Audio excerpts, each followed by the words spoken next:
it like when you first got diagnosed?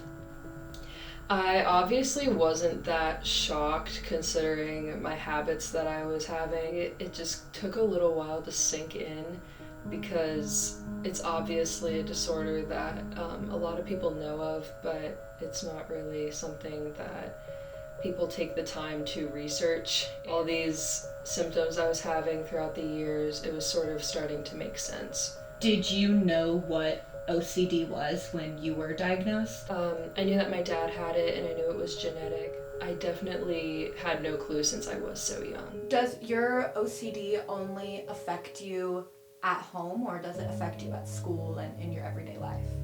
So throughout the years, it's affected me differently. It used to only affect me at nighttime when I was, in the comfort of my room or my house. But more recently, it's been affecting me in terms of words. So I count syllables that people say and how many times somebody coughs or sneezes. It definitely affects my ability to do schoolwork and just have a normal conversation.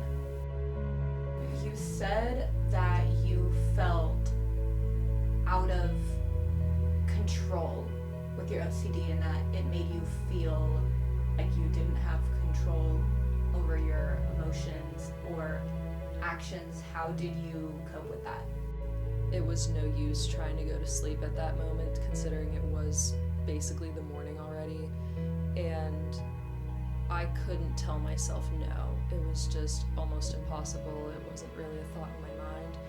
And I almost just gave in to whatever my brain was telling me to do, and I didn't really feel like myself. It almost just felt like it was something in my brain telling me I had to do something or else something bad was going to happen to me. How does OCD affect your dance? I'd say it has been both a blessing and a curse because dance has almost affected my OCD in a way. I count everything in 8s or 4s because I love my even numbers. It's caused me to remember things a lot faster, and I know the counts of most of the steps, so it definitely almost gives me an advantage in that way. Do you find comfort meeting other people with OCD as well? Yeah, as a kid I was never really connected to people who also had OCD. It was basically just me and my dad never really talked about it up until recently. But now that I've found out that more people have it, it has given me a little bit more comfort and I feel less of a chaotic person. Do you feel like your OCD has gotten better over time?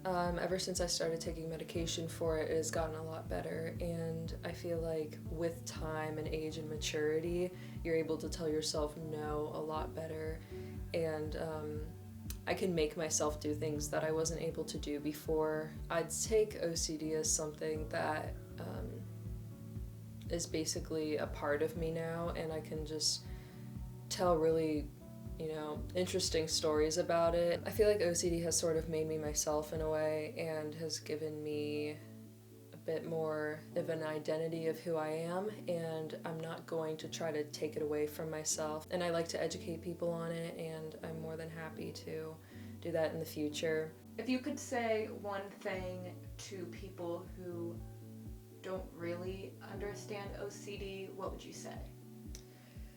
I would say that a lot of people who have OCD are really good at hiding it, and we may seem like we're meticulous about certain things, but you don't have to exhibit certain kinds of symptoms in order to actually have OCD, because there are several different severities and everybody's different and it affects people in different ways. So it's not just, oh, I have a clean room, so therefore I have OCD. It's a lot deeper than that.